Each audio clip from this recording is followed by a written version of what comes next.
Hello friend, मैं संतोष कुमार। आप सभी का स्वागत है संतोष ऑनलाइन क्लास में। दोस्त, आज हिस्ट्री का 50 क्वेश्चन लगभग 10 या 12 मिनट में रिवाइज कर लीजिए। ये क्वेश्चन बिहार पुलिस दरोगा के लिए बहुत महत्वपूर्ण है।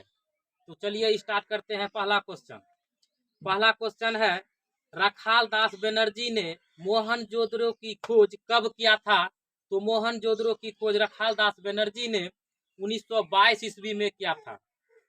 तो आंसर लगा लीजिए 1922 ईस्वी। और मोहनजोदड़ो और चुहंदरो दोनों सिंधु नदी के किनारे स्थित है। कहाँ स्थित है? सिंधु नदी के किनारे। चलिए दूसरा क्वेश्चन देखिए, सिंधु घाटी सभ्यता में विशाल स्नानागार के अवशेष कहाँ से मिलते हैं? तो विशाल स्नानागार जो है न मोहनजोदड़ो से। कहाँ से मिलता है? मोहनजोदड़ो से। लोथल कहाँ स्थित है? तो लोथल जो है गुजरात में स्थित है। लोथल कहाँ स्थित है? गुजरात में। अब कौन से नदी किनारे? तो लोथल भोगवा नदी के किनारे स्थित है। लोथल कहाँ स्थित है? गुजरात में। और किस नदी के किनारे? भोगवा नदी के किनारे। प्रसिद्ध पुस्तक इंडिका की रचना किसने किया था? तो प्रसिद्ध पुस्तक इंडिका की रचना मेगास्थनीज ने किया था। किसने किया था? मेगास्थनीज ने। मेगास्थनीज किसके दरबार में आया था? तो मेगास्थनीज चंद्रगुप्त मौर्य के दरबार में भारत आया था। चलिए दूसरा क्वेश्चन देखिए, अशोक किस वंश का शासक है? तो अशोक मौर्य वंश का शासक। अशोक किस वंश का शासक है? मौर्य वंश का शासक। भारतीय संविधान के प्रारूप समिति के अध्यक्ष कौन थे? तो भारतीय संविधान के प्रारूप समिति के अध्यक्ष भीमराव अंबेडकर। कौन थे? भीमराव अंबेडकर। प्रारूप समिति के अध्यक्ष कौन थे? तो भीमराव अंबेडकर। दूसरा क्वेश्चन है, महाभारत की रचना किसने किया था? तो महाभारत की रचना वेद व्यास ने। किसने किया था? महाभारत की रचना किसने किया था? वेद व्यास ने। यदि महाभारत की रचना किसने किया था? वेद व्यास ने। दूसरा क्वेश्चन, किस शिलालेख में कलिंग युद्ध का वर्णन है? तो कलिंग युद्ध का जो वर्णन है अशोक के शिलालेख 13वां शिलालेख में है। अशोक के किस शिलालेख में? 13वां शिलालेख में। और कलिंग युद्ध कब हुआ था?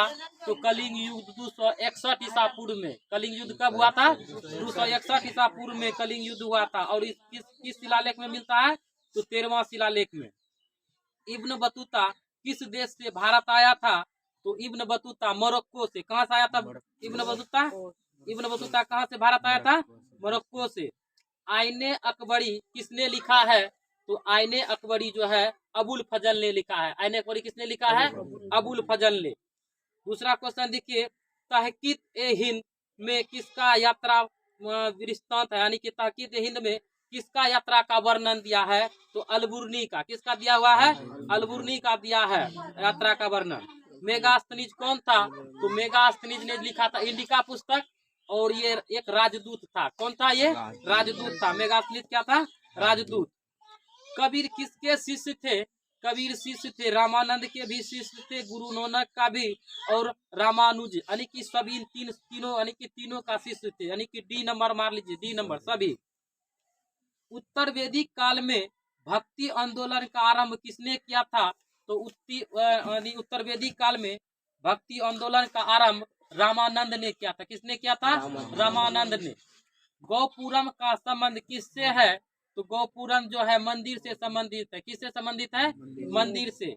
एलोरा के कैलाश मंदिर का निर्माण किस वंश ने बनाया था? तो राष्ट्रकूटों ने। किसने बनाया था? राष्ट्रकूटों ने। और एलोरा का जो मंदिर है ये महाराष्ट्र में स्थित है। कहाँ में स्थित है? महाराष्ट्र में। प्रसिद्ध विरूपाक्ष मंदिर कहाँ स्थित है? विरूपाक्ष मंदिर हम्पी में। कहाँ में स्थित है? हम्पी में। कभी कभी पूछता है मदुरई कहाँ स्थित है? मदुरई तमिलनाडु में। लेकिन विरूपाक्ष मंदिर कहाँ स्थित है? हम्पी में। कैप्टन हॉकिंस किस वंश का मुगल शासक के दरबार में भारत आया था? तो कैप्टन हॉकिंस जो है जहांगीर के दरबार में भारत आया था। ठीक। दूसरा क्वेश्चन है, कुतुब मीनार का निर्माण किसने शुरू किया था? तो कुतुबुद्दीन ऐबक ने कुतुब मीनार का निर्माण शुरू किया था। लेकिन पूरा किया था किसने? इल्तुतमिश ने। तंबाकू पर किस शासक ने प्रतिबंध लगा दिया था?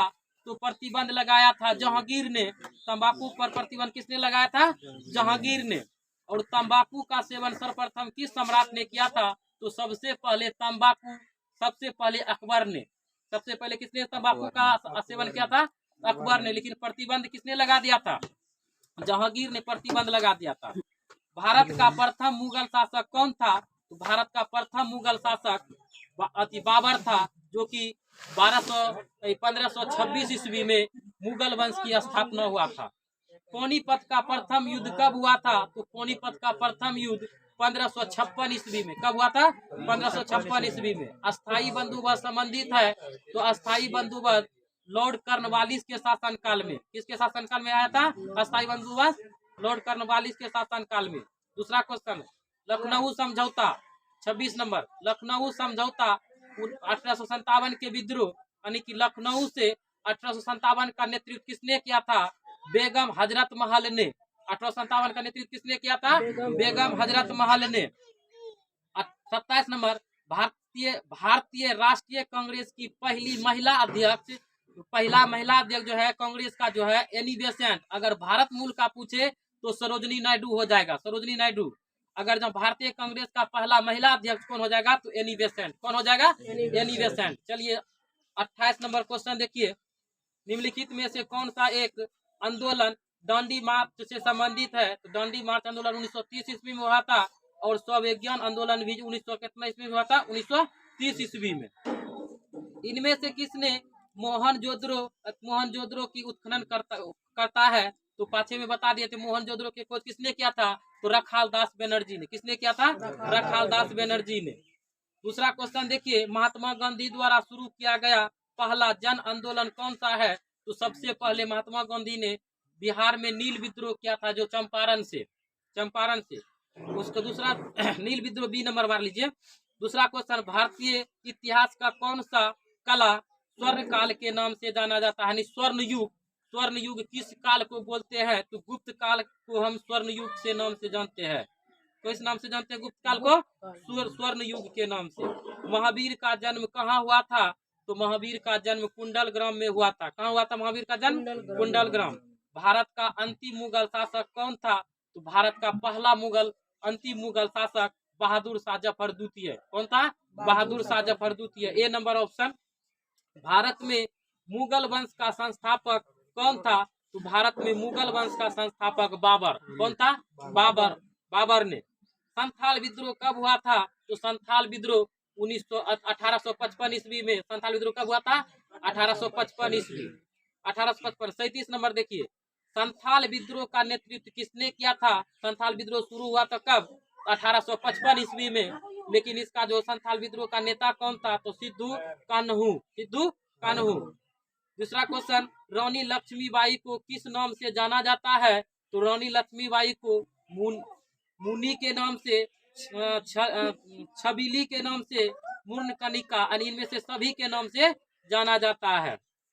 1857 के विद्रोह के समय भारत का गवर्नर जनरल कौन था? तो 1857 के क्रांति के समय भारत का गवर्नर जनरल लॉर्ड कैनिंग था। कौन था? Lord Canning. सुभाष चंद्र बोस ने 1939 ईस्वी में किस पार्टी की स्थापना किया था? तो फॉरवर्ड ब्लॉक। किसका स्थापना किया था? फॉरवर्ड ब्लॉक की स्थापना किया था। 14 नवंबर को किसका जन्मदिन है? तो 14 नवंबर को लाल बहादुर शास्त्री का जन्मदिन है। लेकिन गांधी जी और लाल बहादुर शास्त्री का जन्म, दोनों का जन्म हुआ था 2 अक्टूबर को। तो गांधी जयंती और लाल बहादुर शास्त्री जयंती दोनों 2 अक्टूबर को होगा। आंसर इसका हो जाएगा Lal Bahadur Shastri, B number. Cabinet mission Bharat कब आया था? तो कैबिनेट मिशन 1946 ईस्वी को भारत आया था। कैबिनेट मिशन कब भारत आया था? 1946 ईस्वी को। मुस्लिम लीग की स्थापना कब हुआ था? तो मुस्लिम लीग की स्थापना 1906 ईस्वी को। मुस्लिम लीग का स्थापना कब हुआ था? 1906 ईस्वी को। बंगाल विभाजन कब हुआ था? तो बंगाल विभाजन 1905 ईस्वी को लॉर्ड कर्जन के शासनकाल में। किसके शासनकाल में? लॉर्ड कर्जन के शासनकाल में। जय जवान जय किसान का नारा किसने दिया था? तो जय जवान जय किसान का नारा लाल बहादुर शास्त्री ने दिया था। किसने दिया था? लाल बहादुर शास्त्री ने। भारत का राष्ट्रीय गान कौन सा है? तो जन गण मन अधिनायक जो है ये राष्ट्रगान है। और राष्ट्रगीत पूछे तो वंदे मातरम। राष्ट्रगान का रचयिता है रविन्द्रनाथ टैगोर, और वंदे मातरम का है बंकिम चंद्र चटर्जी। डॉक्टर राजेंद्र प्रसाद का जन्म कहाँ हुआ था? तो डॉक्टर राजेंद्र प्रसाद का जन्म जीरादेही बिहार में पड़ता है, यही हुआ था डॉक्टर राजेंद्र प्रसाद का जन्म। भारत का संविधान कब लागू हुआ था? तो भारत का संविधान 26 जनवरी 1950 ईस्वी को लागू हो गया था। लेकिन 26 नवंबर 1949 ईस्वी को यह बनकर तैयार हुआ था। तो भारत का संविधान कब लागू हुआ था? 26 जनवरी 1950 ईस्वी को। चौथा बौद्ध संगीति किसके शासन काल में भारत में आया था? तो किसके शासन काल में हुआ था? तो कनिष्क के शासन काल में। डी नंबर ऑप्शन लिख लीजिए, कनिष्क के शासन काल में कुंडल बल कश्मीर में हुआ था। वास्को डी गामा भारत कब आया था?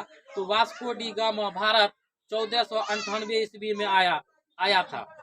तो 50 क्वेश्चन का रिवीजन सुन लीजिएगा 1-2 बार तो हो जाएगा। वीडियो देखने के लिए धन्यवाद। जय हिंद, जय भारत।